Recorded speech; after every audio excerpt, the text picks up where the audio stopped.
Think about this, Kato. I haven't done anything good my whole life. We've been wasting our potential. You a little bit more than me. The city needs our help. We could be heroes. Okay, I'll need some weapons. Yes, we will. And armor. But no tights. Good. Are you ready to die? I control the crime. I control the city. Let's roll, Kato. All right, Seth Rogen is the Green Hornet. Man, he looks more like a dung beetle to me. Dung beetle. A dung beetle. Something that cracked me up is how, like, in every interview for the last year or so, he's been talking about how he's been in training and losing weight. They're like, "You're a fat guy. How are you gonna be a superhero?" No, I've been losing weight, doing a lot of working out. Yeah, and now you look like the young Kevin Smith. Yeah, like when you see this movie, you're like, "Well, what working out did you do?" Exactly. I think the only thing he did was buy a smaller T-shirt size or a smaller button-up shirt because his buttons look like they're about to pop off in 3D right at you every time you see him like all dressed up. And honestly, he looked more like Secret Squirrel than he did the Green Hornet. You know what happens when you have to lose a bunch of weight real fast? You still got all those rolls of skin. So he has lost a bunch of weight. They're just all bunched up. They had to like take some safety pins and stuff and roll them up under his shirt. He should have played like Plastic Man instead. Well, I'm sure he did work out, you know. I'm sure he did about 8 or 10, 12, 25 reps bringing that chicken wing up to his mouth every now and then. Chomp 1, 2, chomp 1, 2. He was doing shake weight with a drumstick. Yeah, with a drumstick. Oddly, this isn't a role that he had to be that great shape. I mean, better than he was, and certainly he is better than he was. The shape he was. The shape he was just round before. Yeah. Now at least he's somewhat smaller, but not enough to make a difference. That's what I mean by dung beetle, man. That's what I mean by dung beetle. Like he's kind of still roly poly and I don't know, smell like pushing poop around. And it's just hilarious that a bunch of out of shape guys are talking about Seth Rogen right now. Hey man, he was out of shape he really is. He was the one bragging about how he was in shape. Yeah, we're not the ones headlining.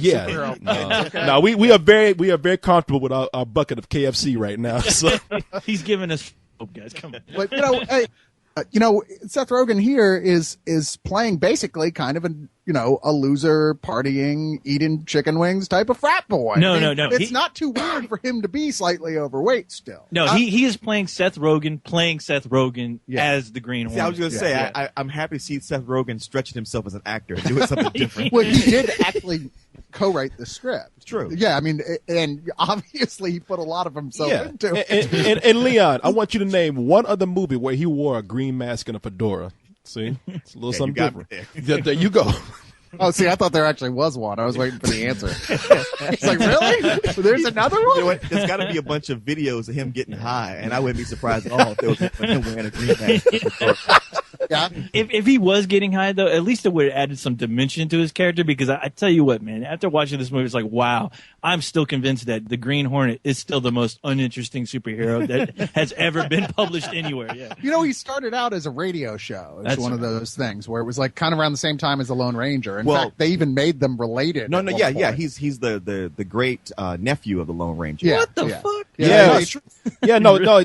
Cyrus is right. He started out in the 30s, and there was a radio show as a long-running comic book series in the 1940s. Of course, we have the 60s TV show that we even had Bruce Lee in as Kato. And who was the guy that played the Green Hornet in that show? It doesn't Who even cares? matter. I think his name was Who Gives a Shit. Yeah, almost any other day you asked me, I could have told you. In China, the show was called, and I am not kidding, it was called The Kato Show. Yeah. It was that Really? television. Yeah, Yeah. because they were like, fuck that Green Hornet. This is Well, Bruce Lee. I mean, like when it started out on the radio, Kato, he was just the chauffeur. He really was. He wasn't even like his butler. He was just the chauffeur, the guy who drove him from place to place. And he was Filipino. They bring it to TV and make it Bruce Lee where he's kicking ass. Of course it's going to be called the Kato Oh, by Show. the way, it was Van Williams who played. Yeah, Van Williams. Which nobody even knows who that is. So Yeah. you're like, okay. We all know Bruce Lee is. It was the Kato Show. It was. Well, you know what? This movie is the Kato movie as well. It really is. I mean, it's like watching Kato and you're like, wow, this is a cool character played by Jay Chow. You're like, I like this guy. This is kind of neat what he can do. He's totally badass. They introduced sort of a variant on the Matrix style of fighting, but that really works. Something different. Yeah, I mean, it's similar but different. Like it's a little different. It's one thing about having different Michel enough. Gondry direct is like, okay, every so often he could pull some really cool visual trick out of his ass. Yeah. And the fighting was one because you've seen so many styles of fighting, the hyper stylistic fighting.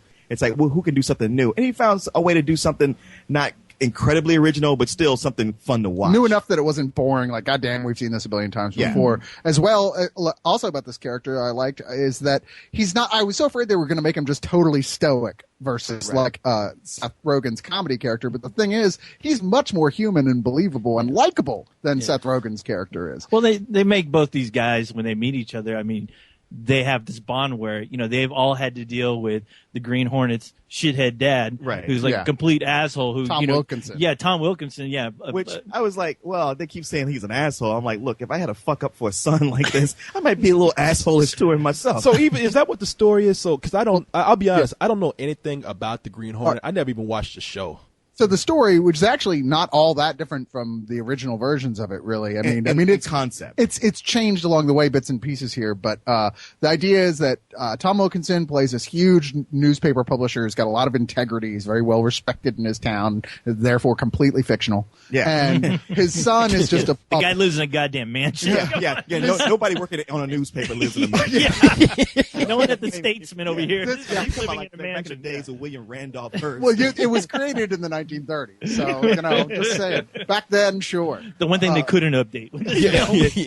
But Seth Rogen plays his son, Britt Reed, who's just a totally party guy, mainly because his dad is pretty much a dick. Like when he's a kid at one point, he gets in a fight in school because he was helping some other kid from bullies, and his dad grabs his superhero doll away from him, rips his head off, and tells him he's a loser. What's his line? He's like, you're still a loser if you don't win, or something like that. Right. I tried to help. Well, trying's not good enough. Yeah, he's pretty much Billy Madison at the beginning of this movie. Well, he's hanging out. So right. He grows up as nothing but a worthless party guy, and then one day, out of nowhere, while pulling up in his stretch Humvee, he comes to the press everywhere in front of his house because his dad has died from a bee sting. And if you believe that premise, and so he's like, okay, suddenly he's got to be all emo, he's like, I never really liked my dad, but I can't deal with these conflicted feelings. And they're building revealing a statue of the guy at his funeral. You're like, wow, this is awkward. For his asshole dad? Yeah, for his well, everybody likes his dad except for the son. I'm about to say, because his dad sounds like sort of a more dickish type Yoda, like, do or do not. There is no try, you fucking loser, you. No, he's more of a J. Jonah Jameson, I suppose. He's a workworkaholic, is what he is, and he never had time for his family, essentially. Just like a real working class father. Yeah. I honestly, it's once again a case where I'm like, look, the father's not wrong. It's just, he's got to yell at his son. His son's not being a man. It's just, guy's trying to put food on the table. Yeah. Oh yeah, fuck him for working. Yeah. Jesus Christ. You always come back to that attitude. What is that with you? Sorry, it's one of my hot buttons. He's got a dad thing going on. Yeah. But the great friendship of the two between Seth Rogen and Kato, Jay Chow, starts when after his dad dies, he wakes up for his customary morning cup of cappuccino and it tastes like shit. And it turns out that Kato, who along with the entire rest of the house staff he fired after his dad died, was the one who was making this amazing coffee for him. So he gets the guy back to make him more coffee. And discovers that Kato's not only can he make a perfect cappuccino, but he's a genius when it comes to working on cars, and he's a kung fu master. Oh, no, I'm about to say, he can also kick your ass too, right? Yeah, kung fu and master. he can draw. Yeah. Oh, he's an artist. Yeah, he's an art. He's like a super guy. Yeah. He's totally like he can do everything but speak good English. Yeah, yeah, exactly. God damn, Seth Rogen should have married this guy. There are points that you wonder if this is what this film is really about. It's a big bromance movie. It starts out with a couple of guys just kind of like fucking around who put on superhero costumes and go out and kick ass and go like, man, this is so awesome. Let's just do this every night. And it's really just that flimsy. And then they just kind of like, all right, let's try to get serious about it, but not really. Well, its twist is that they figure, okay, so the superheroes, they always go, I'm a superhero! And immediately the villains are like, fine, we'll just kill everyone else or grab an innocent person and put a gun to their head, and then you're fucked. So they're like, what if we pretend to be villains and that we're just fucking with the bad guys' businesses? That way they won't know how to use that strategy against us. So that was always the theme of the original character. Here, it just feels kind of douchey. Really. Well, it's because they started, nothing in this movie, once they set the premise, they don't really work any of it. I mean, they say this is what we're going to do, but they don't work out the mechanics of it. They just kind of randomly do crazy stuff. Some of it's funny, Some of it's not. As a matter of fact, it starts out really good with a great opening with James Franco as a gangster, and Christoph Waltz, villain from Glorious Bastards. Glorious Bastards, yeah. coming in and them having a face off. And the writing in it is really funny. Mm-hmm. James Franco is so great at delivering his lines. He eats up the scenery. Hysterical. It's hysterical. I mean, it's like one of the best openings you could hope to have for your movie. Mm-hmm. So it really sets the bar pretty high, and it goes along pretty funny for a while. About 20, 30 minutes. About 20, 30 minutes, of just great stuff. And then it just starts to lose its way. Well, the biggest problem is it becomes a very cliched, like, superhero movie that you'd see actually in the 90s. Yeah. Not a lot of new things going on. They're not really raising the bar on anything. And plus, it's really hard to root for a hero who's supposed to be like the main star, where he acts like a 12-year-old kid throughout the whole thing, and he's not very likable at all. And he's never likable. He's never. No. I mean, when it eventually, as of course it has to, gets to that turning point where he goes, "Oh, it's time to get serious." Yeah. It's so completely unconvincing, and you're like, how would he even have the skills to do these things that suddenly he can do? I mean, like, not only suddenly he becomes a top-notch investigative reporter, like, just because he decides he wants to be, but he suddenly knows how to fight really well too, with no training of any kind. See, that's what I always want to know about the Green Hornet, because I think that's why I never want to watch it, because I always saw it as the white dude who got dressed up in a superhero costume and let the Asian guy do all the work for him while he just sat back and like, you got it, man, don't worry about it. Meanwhile, the Asian dude just got like, can you do something? Can you help me? And that's what this is. Yeah. That's what this movie is. It really is. Yeah. I mean, even by the time they way late in the movie even confront that, it feels tired to you because I've been watching it for an hour do that. I know you aren't telling anything new. And it's the fact that Seth Rogen, as a Green Hornet, he's a man child, he's a fuck up, and he doesn't grow. And even if he starts out that way, you want to see him eventually come into his own to learn something. You want a superhero who has some skills, and he doesn't. He's got the costume. He's got the best sidekick in the world. He comes to the game with only the money to finance the operation, really, and the insistence that it happen. I mean, he is the superhero geek kid who wants to be a superhero, except he's way too incompetent to do it, and even luck isn't really on. That sounds like that would just get tired to me, man, because it seems like even Kato at the point be like, man, I'm getting my fucking ass kicked every day. Can you at least fire a gun or something? You never get a moment where you think, okay, these guys are good friends. You just see kind of Kato having to put up with fucking Seth Rogen's bullshit throughout this whole movie. There's not a point where you think, man, these guys should be hanging out, being a team. We'll need a car Hells yes, we'll need a car. with some weapons and armor. Cool rims. Spinning rims. I can do that. Kato, I want you to take my hand. I want you to come with me on this adventure. I'll go with you, but I don't want to touch you. Okay, you don't have to take my hand, but will you come with me on this adventure?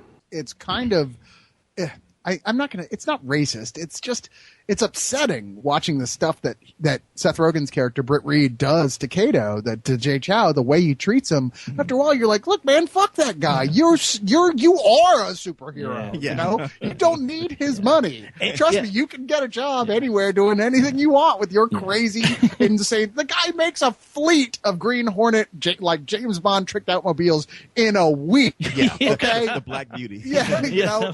Trust me, he'll be fine. The villain, who I thought was completely wasted, honestly. The guy who Christoph Waltz. Who's really funny in premise and when he starts, but then it's like that one joke they have where he's like insecure about being scary, and then they run it into the ground. They run it into the goddamn ground, and that's the unfortunate part, because watching that guy in Inglourious Basterds, he was so fantastic in that film. You think, wow, this guy has so much potential to do so much more if this goddamn script gave him something to do. Like, actually wrote him some great lines to be a great villain. Or made him actually scary, because he's not scary. Well, that's the whole Just punchline. like his fear. That's the whole is that he punchline isn't. of it. I tell you who is scary. Edward Furlong shows up as a meth dealer. For 10 addict seconds. For 10 seconds. Who looks like He he's was actually on meth. Shit. Edward Furlong from the Terminator? Yes. Man, he was so Terminator bad. 2? Yeah. And someone else who is completely just not needed in this film was Cameron Diaz. Yeah, We talk she about was only a there- completely forgetable character. No, she had no reason to be I there know, she was only there- besides the love, to be the love interest that becomes that's between Kato and well, it had to be a reason for them to have a split, and, right? And even though there's plenty of good reasons for Kato to be pissed off at him, they have to bring a woman so your stupider audience can go, oh, I get it. Yeah. But I mean, I thought she had some funny moments. I just thought she was wasted. It seemed like she was really trying, and something that just like, sweetheart, this ain't your comeback. Well, I mean, you're doing a great job. I can't fault you for it, but this ain't going to be your shot. I mean, they could have had anybody in that goddamn role. They could have had a dog in that role. I mean, it wouldn't have mattered. It felt like a agent manipulation thing because she's what is she? She's about 7 years older than her love interest in here, and he looks much younger than he is. Sure. And she looks starting to look older than she is. Well, I mean, she's 36 and she's looking every bit. She's 36. 38. No, she's. Oh, is she really 38? Yeah. Oh, she said she was 36 in the movie. Yeah. That bitch lied. Could the problem be like, all right, you have Michel Gondry who's doing this. He's done one of my favorite movies. I know probably one of your favorite movies too. I know Cyrus, the Spotless Sunshine, Eternal Sunshine of the Spotless Mind, whatever it is.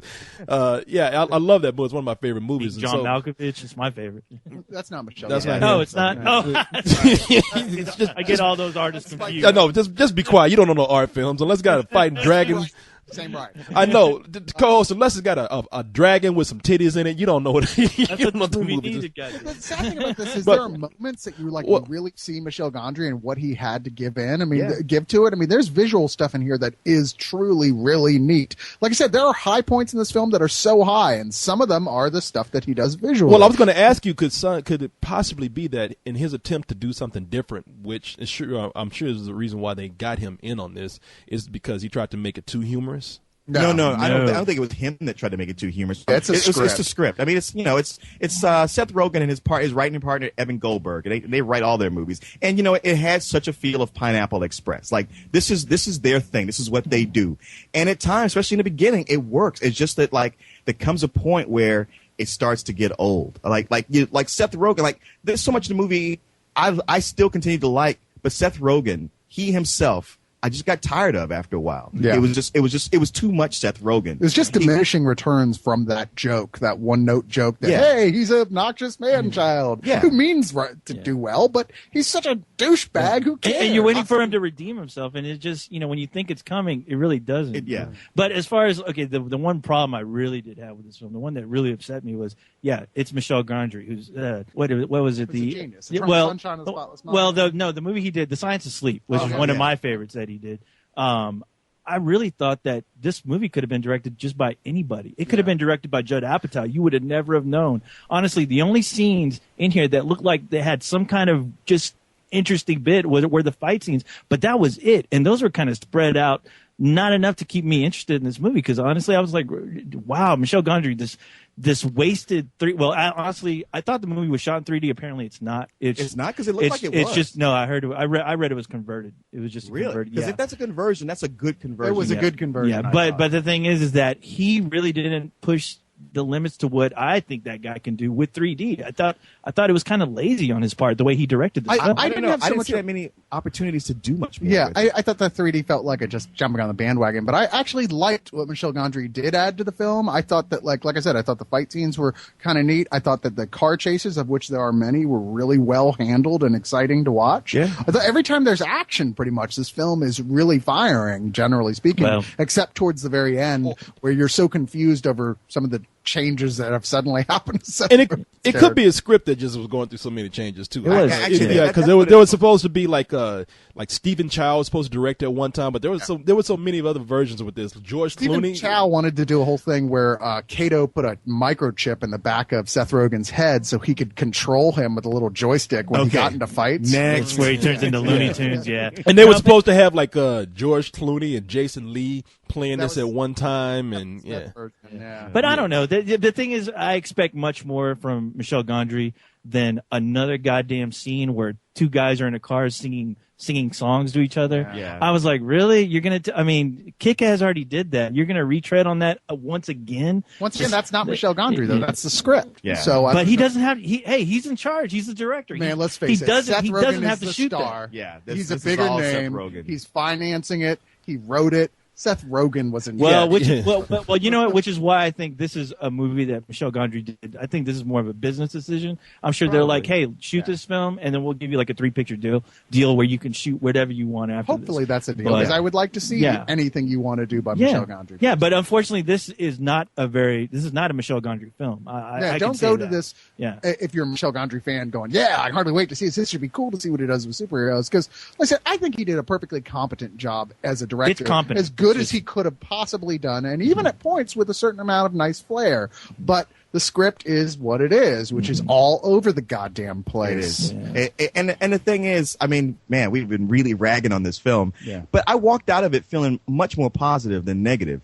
Like I said, like that first 30 minutes I thought was just awesome. Yeah, we were laughing hysterically. Yeah. And then it loses its way, it slows down. But it never got to the point where I wrote it off. Like every time I thought it's coming to that point where I was going to stop paying attention to it, it would do something cool or even funny. Yeah. I mean, there would be those moments. So I stayed with it the whole time, you know, and then it ends, and like toward the end, it gets silly to the point where it's like, look, either you're going to completely jump off or you're going to ride with it and just have fun with it. And I was somewhere in the middle. I mean, ultimately, I guess I give this something like a low matinee because I really did enjoy the first part of it. I was going to say, I think I may have even enjoyed it a little bit more than you, and I know that hasn't come across because we've been criticizing it. Yeah. Honestly, there's so much stuff in here that hit points like the stuff we've been talking about that was so low that I was just like, what the fuck are you doing, man? Well, how can you not see that just doesn't work? But then 5 minutes later, there'd be something that worked so well that I was just holding my stomach laughing. And generally what works the best is the comedy. A lot of the comedy in here, and like I said, a lot of the dialogue, the way it's written, the way Seth Rogen delivers it is really funny. But sure enough, they'll turn right around again and smack you with something so stupid like 2 seconds later that you're like, what the fuck? Yeah, it's so back and forth. It's so back and forth. I'm going to give it a matinee because I did walk out of it probably enjoying it more than I didn't, but even so, that's a strongly cautioned matinee. Yes. Yeah, and you know, as much as I've been ragging on it, I agree with you guys. I floated out there with a big smile on my face because it was a fun movie. I was like, you know what, that was a really good 90s superhero film. It really was. I mean, even though it was definitely cookie cutter. I mean, yeah, the comedy was great. I mean, when it was great, but yeah, the only problem is it's very uneven. And from a director like Michel Gondry, you expect more. You're expecting more. Yeah, it's a lot better than The Disaster. I really thought I was going to walk into. That's exactly what it was. It's like, okay, for Michel Gondry, I expected more, but from everything all the trailers I've seen in this movie and what I heard going into it, it was much better than I thought it was. Absolutely. I mean, seriously, you thought, Coles, you were right. I mean, we sitting up here talking about Seth Rogen. We wouldn't be able to do shit if we were trying to be superheroes. We wouldn't try. No, but what we could do is that we could use our collective powers and get some money together and hire our own Asian guy to kick ass for us. Maybe we could get hired. Maybe we can get hired, dress high up in a costume and get him out there.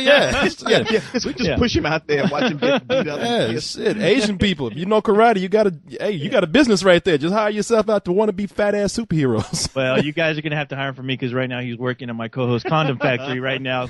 Making sure those things work. Hire some little Chinese kids to kick ass for you. It doesn't matter as long as they're Asian. Who cares? You know, it'd be better if you hire little Asian kids to do it because all you have to do is like pay them like 5 cents an hour, right, to kick ass for you. Yeah, you get a whole team of them. You don't be a millionaire. You get yourself a factory where you get Chinese kids. I want the head of the Green Hornet. I want it tonight. Kato, we have a secret mission. Take my hand. Come with me on this adventure. I'll go with you. But I don't want to touch you.